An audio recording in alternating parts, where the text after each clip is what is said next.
Buenas tardes, iglesia, una vez más. Una bendición poder estar acá.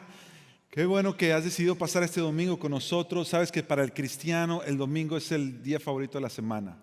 Hay mucha gente que su día favorito es el viernes. No sé por qué.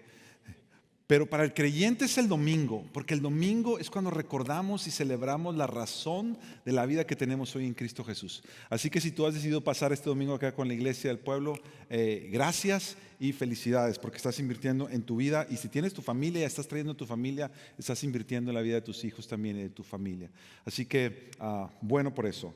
Hoy seguimos con nuestra serie Identidad Verdadera, verdadera identidad, basada en la carta que escribió el apóstol Pablo a los Efesios. Y nuestro pasaje de hoy es el pasaje en el cual Jonathan ya nos dirigió hace rato, que como iglesia lo declaráramos y lo leyéramos juntos. Entonces, si tienes tu Biblia por ahí, vamos por favor a Efesios capítulo 2. Efesios capítulo 2. Y voy a hacer la lectura una vez más para que tú la tengas ahí. Lo vamos a hacer en tu lugar porque hace rato ya lo leímos juntos y de pie. Simplemente sígueme con tu vista. Dice la palabra del Señor una vez más, Efesios 2, versículos 1 al 10. En otro tiempo, ustedes estaban muertos en sus transgresiones y pecados, en los cuales andaban conforme a los poderes de este mundo. Se conducían según el que gobierna las tinieblas, según el espíritu que ahora ejerce su poder en los que viven en la desobediencia. En ese tiempo, también todos nosotros vivíamos como ellos, impulsados por nuestros deseos pecaminosos, siguiendo nuestra propia voluntad y nuestros propósitos. Como los demás, éramos por naturaleza objeto de la ira de Dios. Pero Dios, que es rico en misericordia, por su gran amor por nosotros, nos dio vida con Cristo. Aun cuando estábamos muertos en pecados, por gracia ustedes han sido salvados. Y en unión con Cristo Jesús, Dios nos resucitó y nos hizo sentar con Él en las regiones celestiales, para mostrar en los tiempos venideros la incomparable riqueza de su gracia, que por su bondad derramó sobre nosotros en Cristo Jesús. Porque por gracia ustedes han sido salvados mediante la fe. Esto no procede de ustedes, sino que es el regalo de Dios, no por obras, para que nadie se jacte. Porque somos hechura de Dios, creados en Cristo Jesús para buenas obras, las cuales Dios dispuso de antemano a fin de que las pongamos en práctica. Esta es la palabra de Dios. Vamos a orar. Padre, te damos gracias una vez más, porque tú eres la fuente, Señor, de gozo, tú eres la fuente de paz, tú eres la fuente de libertad. Y has hecho todo, Señor, todo de ti para traernos a ti. Nos diste a tu Hijo para que Él diera su vida, resucitara, transformara todo. Y ahora nos has llenado de tu Espíritu para que nosotros vivamos como tú nos llamas a vivir. Yo te pido, Padre, que al ir a esta palabra, que es una palabra que tiene tanto, tú hables cada uno de nosotros lo que tú quieres que cada uno de nosotros reciba. Señor, si hay alguien aquí esta tarde que nunca ha rendido su vida delante de ti, no te ha puesto a ti como primero en sus vidas, no ha puesto a Jesús como Señor y Salvador, yo te pido que esta sea una tarde donde al ver este pasaje, tú abras sus corazones, sus ojos, y puedas traernos a ti, a salvación. En Cristo Jesús. Amén y amén.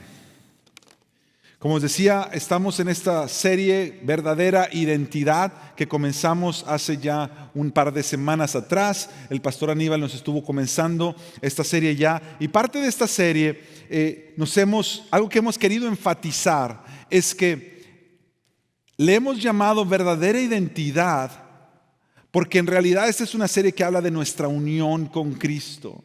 Si tú no estuviste aquí la semana pasada o las 2 semanas anteriores, yo te animo a que vayas y veas los mensajes en línea, porque ahí vas a escuchar pastor Aníbal ir en más detalle qué significa que estamos unidos a Cristo. Cada vez que tú ves en esta escritura, en Efesios 1, Efesios 2, Efesios 3, que la Biblia menciona es en Cristo, significa que para los creyentes que hemos puesto nuestra fe en Él, Dios Padre nos ha unido a Él. Es decir, que al tú poner tu fe en Él, para que Él fuera el sacrificio por tus pecados, no solamente se convirtió en Jesús en el sacrificio por tus pecados, pero se convirtió también en que todo lo que Él vivió delante de Dios, toda su obediencia, toda su rectitud, fue entregada a ti por la fe. Esto los teólogos le han llamado a esto el gran intercambio o el más glorioso intercambio, y Aníbal estuvo predicando de esto ya. Y lo que sucede en el gran intercambio, la Biblia nos enseña que Cristo Jesús llevó en Él el pecado de todos nosotros. Si tú has puesto tu fe en Cristo Jesús, imagínate que tú llevabas una túnica de harapos, sucia, maloliente, y esos eran todos tus pecados, todos mis pecados. Lo que el gran intercambio significa es que Jesús vino, se quita su túnica. La túnica de Él obviamente no está sucia, ni maloliente, ni llena de pecados. No dice mentiroso, no dice embustero, engañoso, orgulloso. La de Él es una túnica pura, bondadoso, lleno de gracia, verdadero, honesto, íntegro.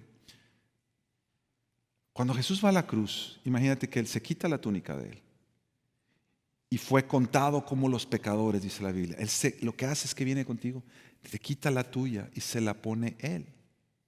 Y entonces va a la cruz para morir por todo lo que ahí decía: mentira, orgullo, rebelión. Ahora, muchas veces cuando enseñamos el Evangelio, nos quedamos ahí, pero eso es solamente la primera parte del Evangelio.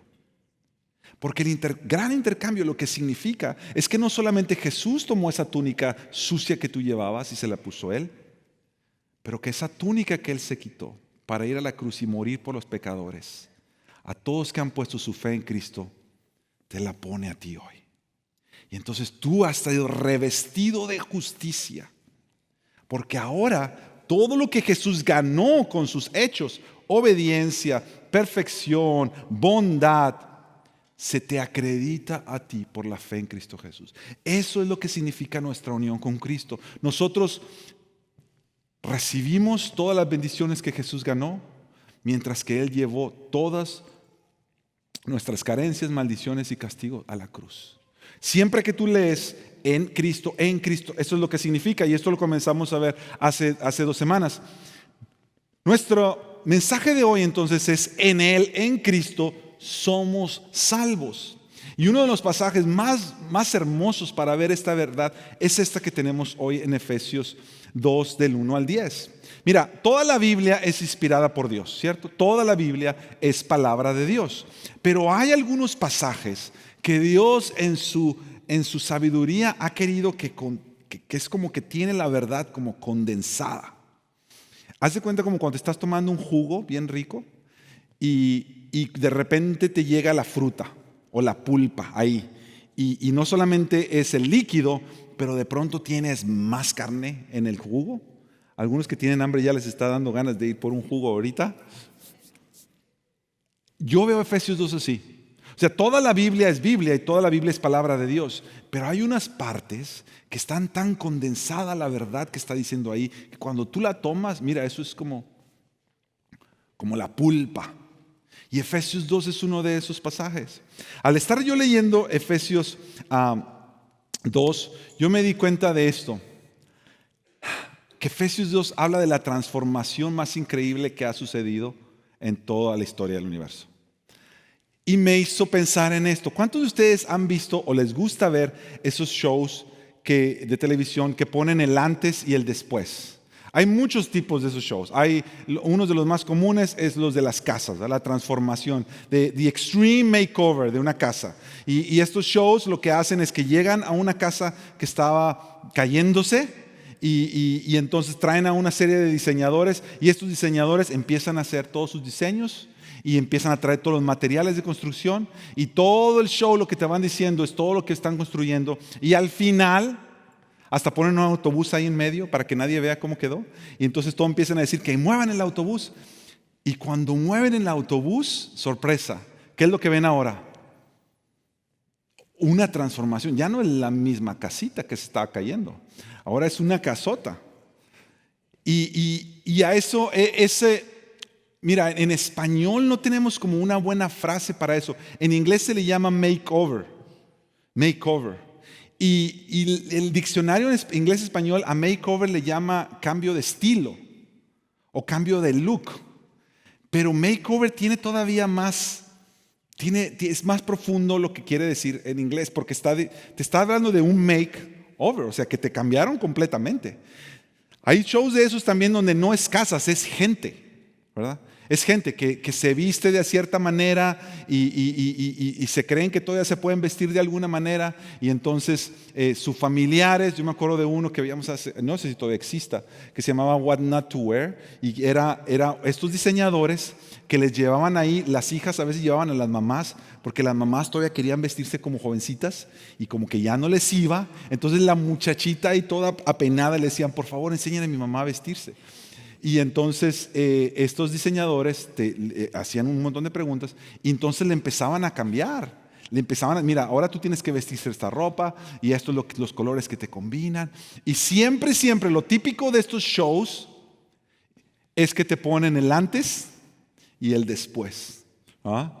Y lo has visto, y los has visto, a veces en el antes están ahí todos los pobres ahí con las caras pálidas y en el después parecen otros, estrellas de cine.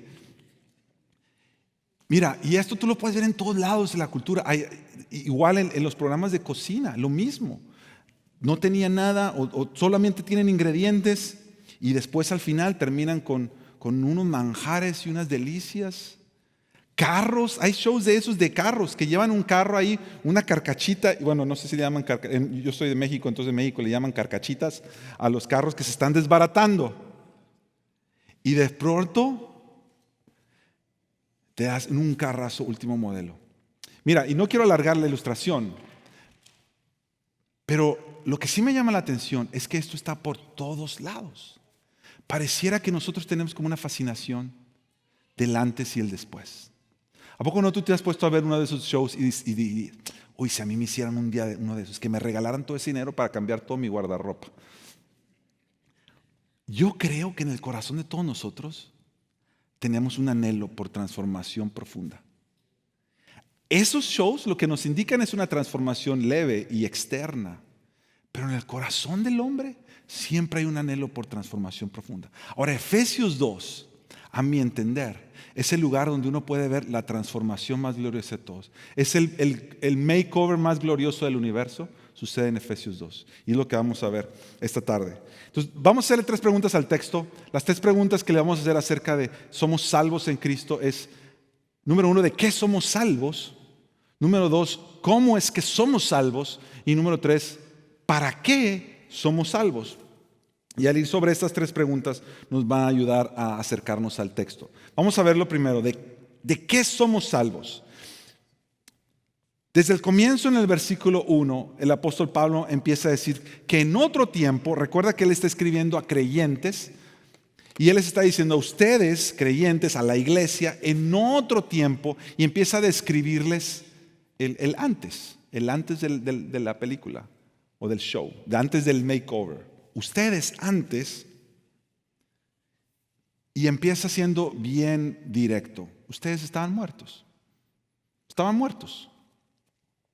Muertos en sus transgresiones y sus pecados. Mira, nota que no dice ustedes estaban heridos.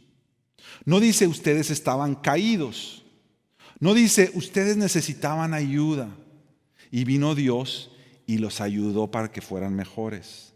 Mira, hay lugares donde cuando se predica la Biblia, el entendimiento que se predica es que tú llevas un campeón dentro de ti, pero está dormido. Y lo que necesitas hacer con la Biblia y con la palabra de Dios es despertar ese campeón. Porque tú puedes. Solamente que necesitas a Dios para que te ayude a poder más. Pero ¿sabes que esto no dice Efesios? Efesios no dice que tú estabas medio mal y necesitabas que Dios viniera y te hiciera mejorcito. Lo que Efesios dice es que estábamos muertos. Muertos. No había forma. No había forma de nosotros poder responder a Dios. No había forma de nosotros poder hacer lo que Dios quería, porque estábamos muertos en nuestra relación con Dios. Nuestro espíritu estaba muerto. ¿Por qué? Por nuestras transgresiones. Transgresiones es la palabra que la Biblia usa para cuando nosotros rompemos la ley. Y nuestros pecados.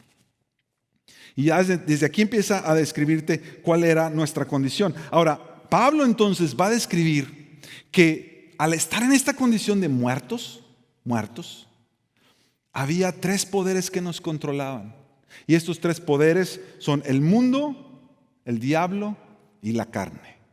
Y nos lo va a mostrar bien clarito. Mira el versículo 2. El versículo 2 dice, ustedes estaban muertos, ustedes en las cuales andaban, con sus pecados, andaban conforme a los poderes de este mundo. Cuando Pablo está diciendo este mundo, él se está refiriendo no a las personas que están en el mundo, pero al sistema de valores que hay en el mundo. El sistema de valores que te dice que tú debes de tener más, que para que tú seas feliz debes de tener más y tienes que pasar por encima de que tienes que pasar, que tú puedes decir unas cuantas mentiras siempre y cuando no le haga daño a nadie. Todo el sistema de valores, de orgullo, de egoísmo que existe en el mundo. Pablo está diciendo, Dios está diciendo, cuando tú y yo estábamos muertos, estábamos bajo ese poder. Mira, dice conforme a los poderes. Es interesante que la manera que él empieza a describir estas tres áreas que nos controlaban, el lenguaje que está usando es como había un señorío siendo ejercido sobre nosotros, que nosotros estábamos esclavos, muertos espiritualmente, esclavos a la manera de vivir del mundo. Y no podíamos salir de eso. El verso 2 sigue diciendo y dice, se conducían según el que gobierna las tinieblas. ¿Quién es el que gobierna las tinieblas? El maligno, el diablo. Fíjate, dice, ustedes se conducían, si ustedes guiaban sus vidas. Mira, tú no tienes que ser alguien que es parte de una religión satánica para hacer lo que el diablo quiere que hagas. Tú lo único que necesitas es estar lejos de Dios, muerto espiritualmente y haciendo lo que tú quieres hacer. Es lo mismo. Al final estás siguiendo los impulsos, los valores del mundo, lo que el enemigo quiere que vivas, según el que gobierna las tinieblas, según el espíritu que ahora ejerce su poder en los que viven la desobediencia. Mira, yo estaba leyendo esto y dije, mira qué tremendo. Nosotros siempre porque una de las oraciones que hacemos hoy, al estar en Cristo, le decimos, Señor, guíanos por tu espíritu. Nosotros queremos ser gente que es guiada por tu espíritu y eso es verdad. Cuando estaba leyendo esto, yo me di cuenta que nosotros siempre hemos sido gente guiadas por el Espíritu, solo que antes era otro espíritu. Tú no tienes que pedirle a Dios, mira, tú no tienes que pedirle a Dios que te guíe por el Espíritu, Él te va a guiar. Si tú estás en Cristo, su Espíritu Santo te guía. Cuando tú te rindes a Él y dices, Señor, déjame ser guiado por tu Espíritu. Pero este pasaje lo que está diciendo es que básicamente en el mundo hay dos tipos de personas. Los que son guiados por el espíritu del mal y los que son guiados por el espíritu de Dios. No hay otros. No hay otros. Y la tercera que nos va a decir es, en el versículo 3, dice que nosotros entonces vivíamos, en ese tiempo también todos nosotros vivíamos como ellos. Está haciendo alusión a los que se siguen muertos espiritualmente. Pablo le está diciendo, en ese tiempo nosotros, la iglesia, estábamos como todos ellos, impulsados por nuestros deseos pecaminosos. Mira, era esclavitud por todos lados. Esclavitud por el sistema de valores del mundo, que tú tienes que vivir como viven los demás. Tengo que conseguir esto porque así lo tiene mi vecino. Tengo que conseguir esto porque así lo tienen en el trabajo. Es estar tan aferrados a querer hacer lo que tienen todos los demás. Estamos envueltos en un sistema de valores del mundo. Y no solo eso, pero el espíritu del maligno que está ahí susurrando a tu vida y guiando y dirigiendo tu vida cuando a veces tú ni siquiera te das cuenta, que te da perspicacia mala y malicia para hacer cosas como mentir y cómo sacar provecho de la gente. Y no solo eso, pero esclavizado a tus propios pasiones y deseos, impulsado por nuestros deseos pecaminosos, siguiendo nuestra propia voluntad y nuestros propósitos. El cuadro que nos está pintando Pablo aquí es que ese antes era triste, controlado por pasiones, controlado por el mundo, controlado por el maligno. Y lo más duro para mí es la última parte del versículo 3. La última parte del versículo 3 dice esto: como los demás, éramos por naturaleza objeto de la ira de Dios. Dice, en ese antes, cuando nosotros vivíamos así, éramos objeto de la ira de Dios. Ahora, yo le puse asterisco a esa palabra objeto, porque esa palabra en otras versiones, si tú tienes otra versión hoy, dice, éramos por naturaleza hijos de la ira de Dios. Porque la palabra original que está usando y que se traduce en la versión que estamos leyendo ahora, la nueva versión internacional, como objeto, es esta palabra, tecnón. Y esa palabra significa literalmente hijos. Y esa palabra se encuentra en la Biblia en muchos lugares. Hijos. Y siempre se encuentra definiendo hijos como estas tres cosas. Siempre que tú encuentras tecnón en la Biblia, o son, número 1, hijos procreados, hijos naturales. O número 2, hijos adoptados. Esa es la misma palabra que se usa cuando dice, todos aquellos que creyeron en el nombre de Jesús les dio autoridad de ser hijos de Dios. Es tecnón. O sea, cuando tú pones tu fe en Cristo, te vuelves hijo de Dios. Es la misma palabra. Mira cuánto amor nos ha dado el Padre, que nos ha hecho hijos de Dios. Es la misma palabra. Hijos procreados, cuando decían, fulanito tuvo tantos hijos, siempre es tecnón, es la misma palabra. Hijos procreados, hijos adoptados. Pero hay otra tercera manera de leer tecnón, y la tercera manera es la identificación. Tú te identificas. Por ejemplo, a la gente que es de cierta cultura o la gente que es de cierta época. Por ejemplo, yo nací en los 70s, pero me crié en los 80s. Entonces en los 80s había cierto tipo de música que a uno le gustaba escuchar y había ciertas modas que uno seguía. Y entonces hoy en día, a los que ya están más o menos como de mi calibre, como de mi edad, se acuerdan de la música 80 y dicen, oh sí. Entonces algunos dicen, nosotros somos hijos de los 80s. Hijos de los 80 no significa que nacimos en los 80, significa que nos identifica la cultura de los 80, ¿me explico? Y la Biblia usa ese tipo de tecnón, de hijos de, por ejemplo, cuando usa todos los que eran los hijos de Jerusalén, los identificaba que eran parte de la ciudad de Dios, hijos o hijas de Jerusalén. Hay otras partes en la Biblia donde dice nosotros somos hijos de luz. Lo que está diciendo no dice que somos hijos de una señora que se llamaba Luz. Lo que está diciendo es que lo que nos identifica es que ahora estamos en la luz. Eso es lo que la Biblia se refiere cuando dice que somos hijos de la ira de Dios. Había algo que nos identificaba, que nos daba identidad antes de Cristo. Y esa identidad la Biblia la describe como hijos de ira. Ira es una palabra muy fuerte. Cuando yo la leo, a mí me choca, y yo he leído la Biblia. Imagínate cómo suena esto para alguien que nunca ha leído la Biblia. Para alguien que está viviendo en este mundo pluralista en el que estamos hoy, donde dicen, no, todas las religiones son iguales. ¿Qué me dice que la Biblia que tú tienes es verdad? Mira lo que está diciendo ahí. La realidad es que Dios lo que la palabra nos dice es que lo que nos identificaba a nosotros es que merecíamos la ira de Dios. Ahora, déjame hablarte un poquito acerca de la ira de Dios. La ira de Dios no es como la ira del ser humano.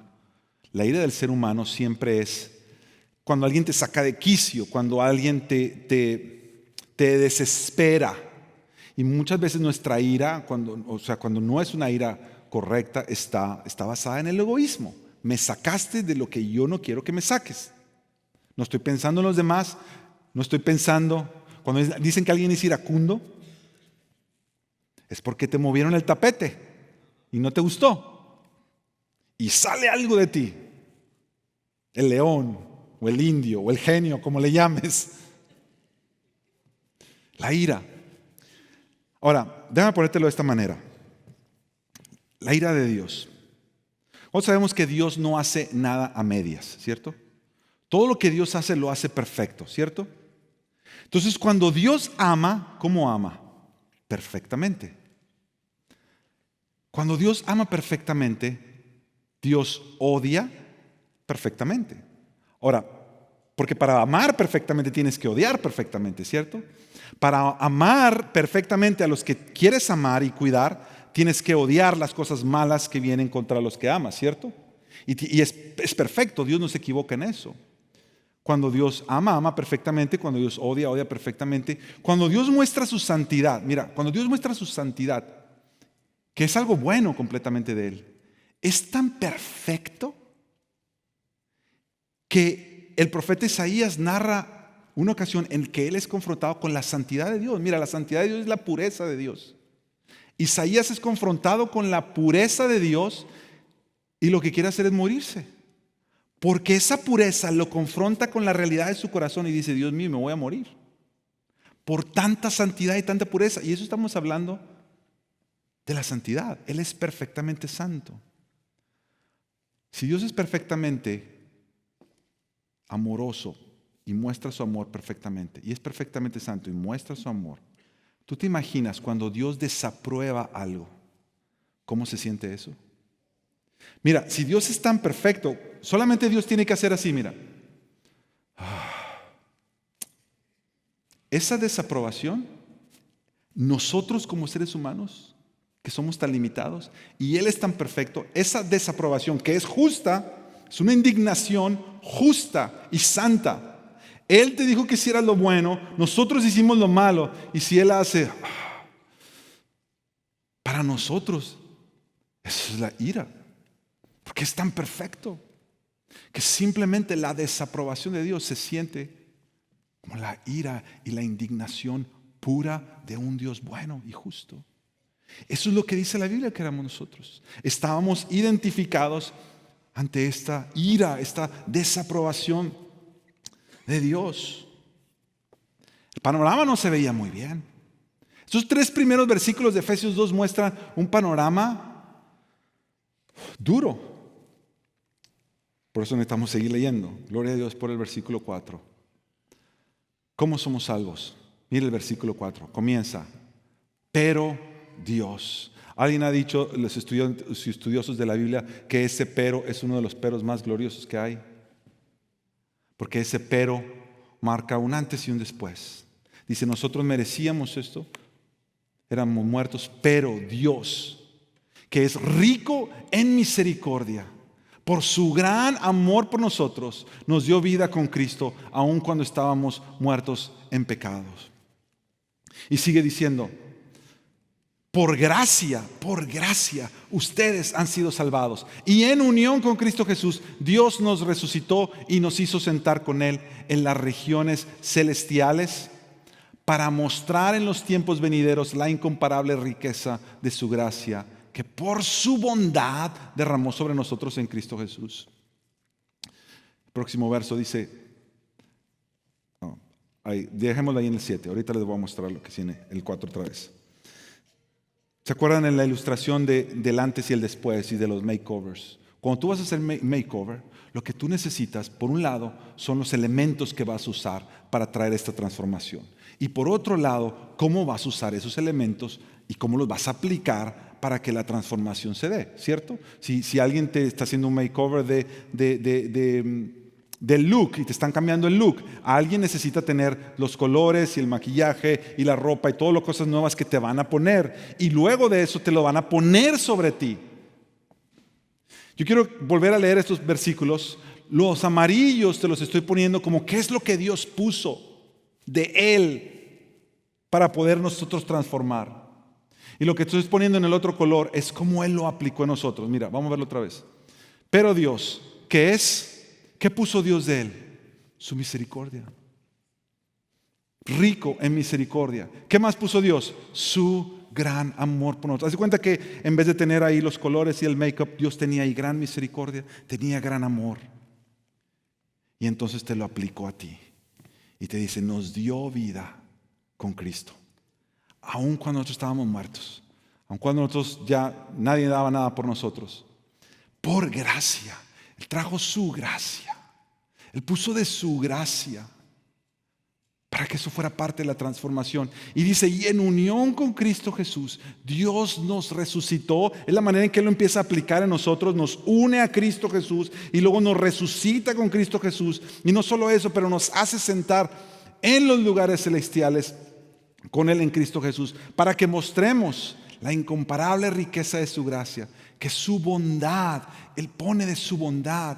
Mira, es como los ingredientes de Dios para la transformación de tu vida. Amor, bondad, gracia, misericordia. Déjame hablarte un poquito solamente de la misericordia y la gracia. Una vez hace muchos años escuché este ejemplo y siempre se me quedó grabado, la diferencia entre la misericordia y la gracia. Y la ilustración es esta. Iba un papá con su niño al parque, lleva a su niño a jugar al parque, su niño está jugando con una pelota. El niño quiere un helado y el papá le dice, pero estás jugando con tu pelota, no vas a poder comer helado y jugar con la pelota a la misma vez. Y el niño le dice, no, yo voy a comer mi helado, dejo mi pelota ahí. Entonces el papá le dice, mira, si tú comes y sigues jugando, te va a ir mal porque te puede caer el helado, y si me desobedeces te voy a quitar la pelota. Y el niño dice, está bien, no te preocupes. El papá le compra el helado, el niño sale y como todos los niños, ¿qué crees que hizo? Bueno, no como todos los niños, como todos los seres humanos, como todos nosotros, lo que primero que nos dicen que no hagamos. Y entonces el niño sigue jugando con la pelota. No tarda mucho tiempo que el helado se le cae. Y el niño empieza a llorar, viene con su papá.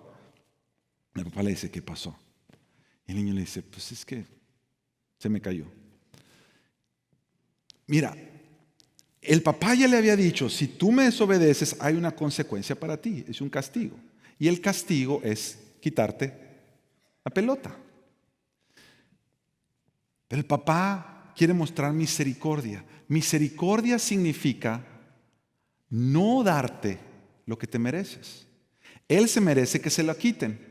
Y al no darle lo que él se merece, lo deja jugar con la pelota. Eso es misericordia. Pero gracia es darte lo que no te mereces.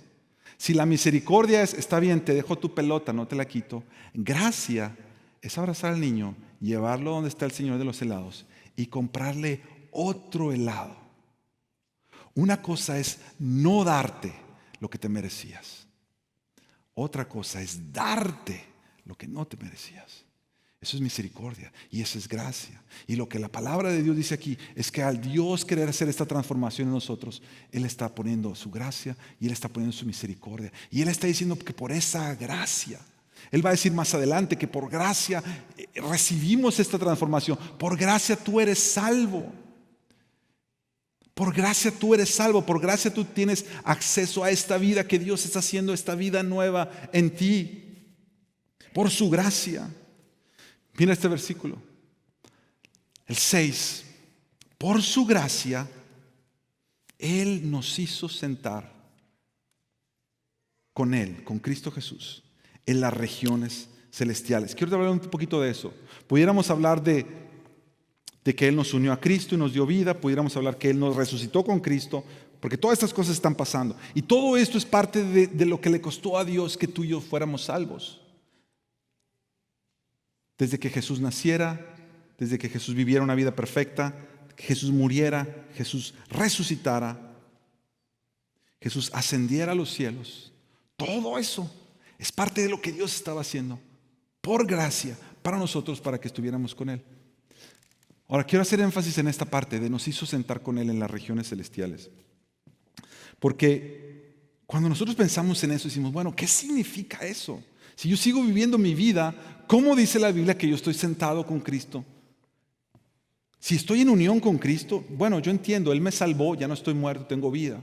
Yo entiendo, Él dice que me resucitó, entonces ahora ya no soy esclavo del pecado, ya no tengo que hacer lo que el diablo quiera, ya estoy libre de hacer, de no seguir su voz, ya no tengo que seguir los valores del mundo, ya no tengo que seguir mis propias pasiones. Yo puedo decir no, tengo el poder de Dios para decir no, he sido llamado a vida en Cristo. Pero ¿qué significa que estoy sentado con Él en lugares celestiales? Bueno, una parte tiene que ver con que Él nos ha dado autoridad ahora en Cristo.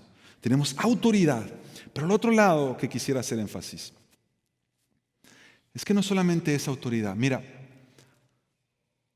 cuando yo voy a México a visitar mi familia, yo soy el único de los hijos que vive lejos de mis padres. Mi hermano y mis hermanas están ahí con ellos. Siempre que vamos, mi esposa y yo, mis hijos, y vamos a visitar, toda la familia se junta. Y cuando toda la familia se junta, mi papá y mi mamá dejan un lugar vacío al lado de ellos. Y me lo dan a mí. Porque yo soy el que casi nunca está ahí. Y siempre dice, siéntate con nosotros, siéntate conmigo. Y eso siempre me toca. Y eso siempre me toca mucho. Porque lo que él está diciendo con eso, aunque él ama a mi hermano y a mis hermanas de igual manera, como yo nunca estoy ahí, cuando yo estoy ahí quiere darme el lugar de honor. Que yo me siente a su lado. Sentarte al lado de papá es el lugar de honor. Mira, quizá algunos aquí, después del último mensaje, tuve algunas conversaciones con algunos hablando de nuestra experiencia con los padres en esta tierra. Quizá tú no tuviste una experiencia con tu Padre Eternal para que Él te sacara el lugar de honor y te sentara a su lado. Pero aun si no la tuviste, en Cristo, tú la tienes hoy. Lo que la gracia de Dios significa es que en Cristo el Padre te ha dado su lugar a su lado. Y dice, siéntate aquí conmigo, mi hijo. Siéntate aquí conmigo, mi hija. Mira, la gracia de Dios es todo lo contrario de la ira de Dios. Si la ira de Dios es la desaprobación de Dios y que Dios diga no, la gracia es la aprobación de Dios, es el favor de Dios sobre tu vida, es Dios sonriendo sobre ti. Es como ese papá que lleva o mamá que lleva a su hijo a jugar fútbol o básquetbol o lo que sea que están jugando y de pronto el hijo o la hija mete el gol o tira la canasta y el equipo celebra y tú puedes ver el rostro de papá en las gradas. ¿Cómo está el rostro de papá? Hasta dice, ese es mi hijo, esa es mi hija. Porque su rostro se levanta, brilla. Ese es mi hijo. Quizá tú puedes estar pensando, pero ¿cómo Dios se va a sentir así de mí? Mira, es por su gracia que nosotros hemos sido unidos a Cristo Jesús. Si nuestra unión con Cristo significa que no solamente Él tomó nuestros pecados, pero también significa que Él nos revistió de su justicia, entonces todo lo que Cristo ganó por Él ser obediente, hoy es tuyo por gracia. En una ocasión están bautizando a Cristo Jesús y dice la Biblia que el cielo se abre, desciende una paloma y se oye una voz y es la voz de Dios. Y la voz de Dios dice esto: este es mi Hijo amado, en Él tengo complacencia. El favor de Dios, la aprobación de Dios sobre su Hijo. Bueno, si tú estás en Cristo, por la gracia, tú estás sentado con Cristo en lugares celestiales y es la misma aprobación de Dios Padre sobre tu vida. Mira, yo sé que hay algunos aquí que saben que Dios los ama, pero Dios no solamente te ama, Dios gusta de ti. Más te lo voy a decir en inglés porque en inglés suena mejor. God doesn't just loves you, He likes you. He likes you. Y esas son dos cosas diferentes. No es lo mismo decir te amo a decir me gustas, me encanta estar contigo. Porque hay gente que tienes que amar porque tienes que amar, pero mejor de lejecitos. Pero Dios no es así contigo, Dios no es así conmigo. Si tú estás en Cristo, Dios se aprueba sobre ti. Su rostro le brilla cuando te mira.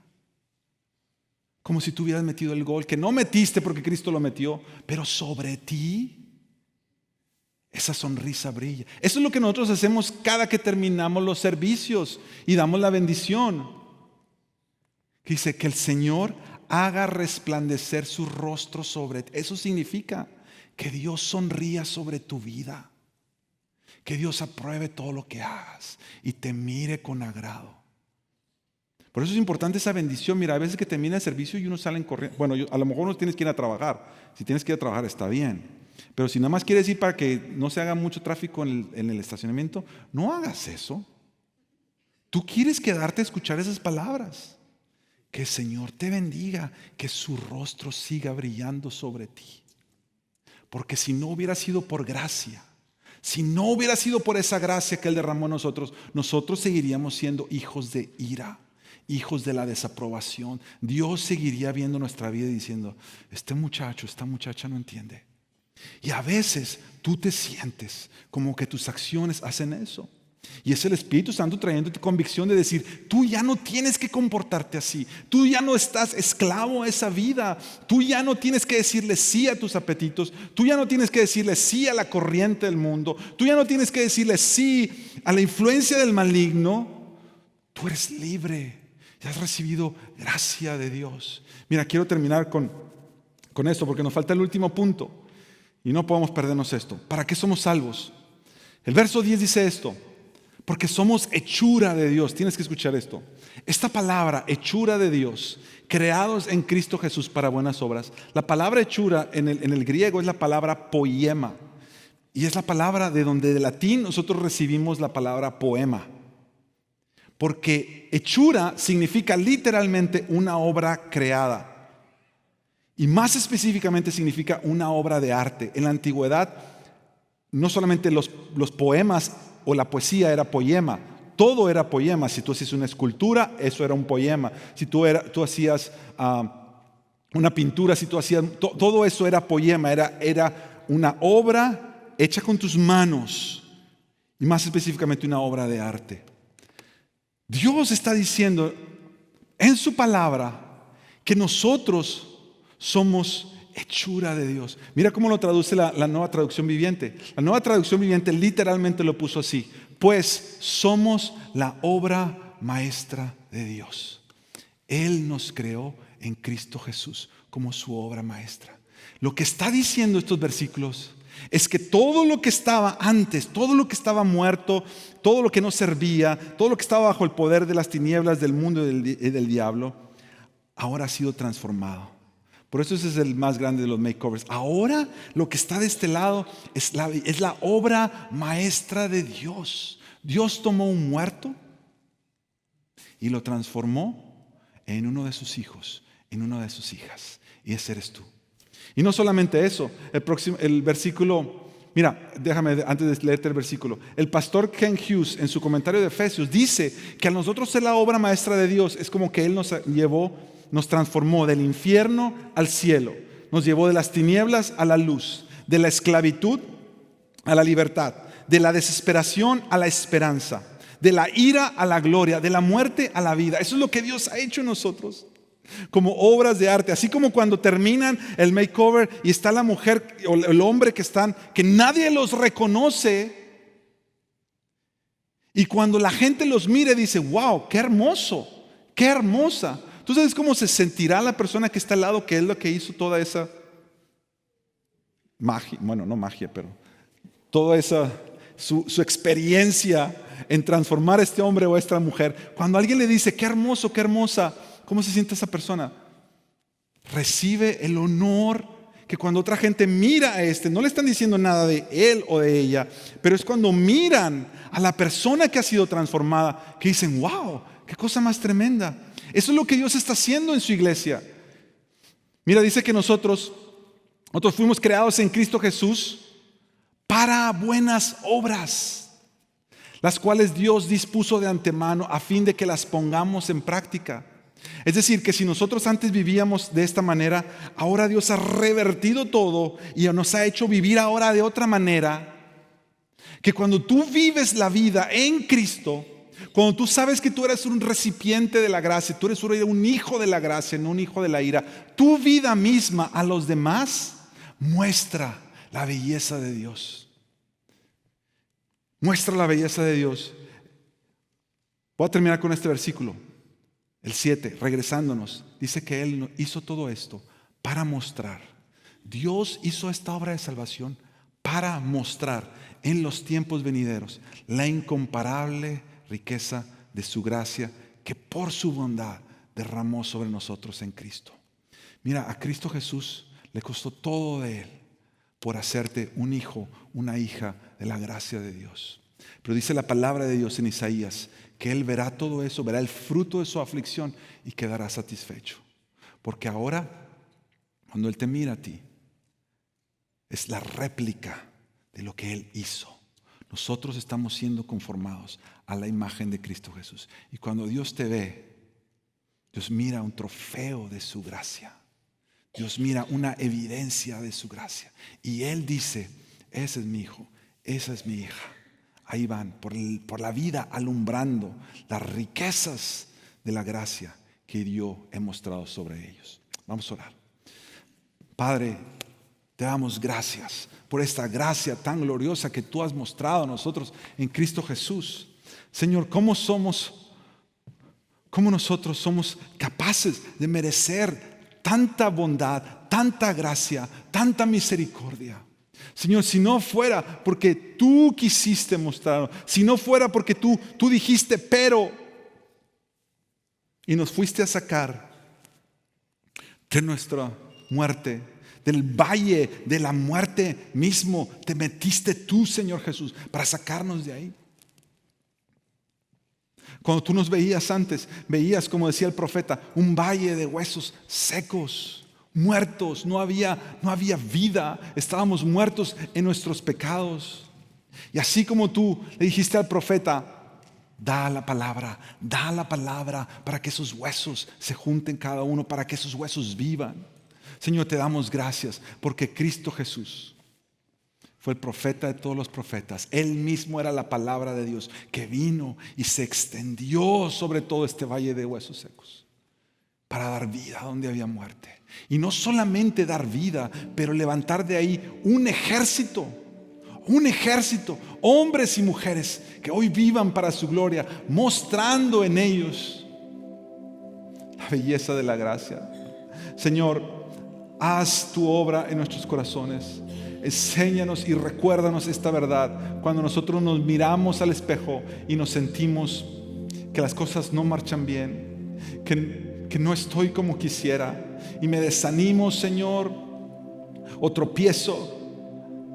Cuando yo pueda mirarme y decir, hay una belleza que quizá yo no estoy viendo, pero Dios la ve ya, porque es la belleza de su Hijo que Él puso sobre mí al unirme a Él. Hoy estoy sentado en el lugar de honor por la gracia que tuviste para mí. ¿Por qué no nos ponemos de pie por un momento y cantemos al Señor con todo nuestro corazón? Dale gracias a Él. Toma un momento para darle gracias por esa gracia maravillosa sobre nuestras vidas. Dale gracias a Él. Dale gracias.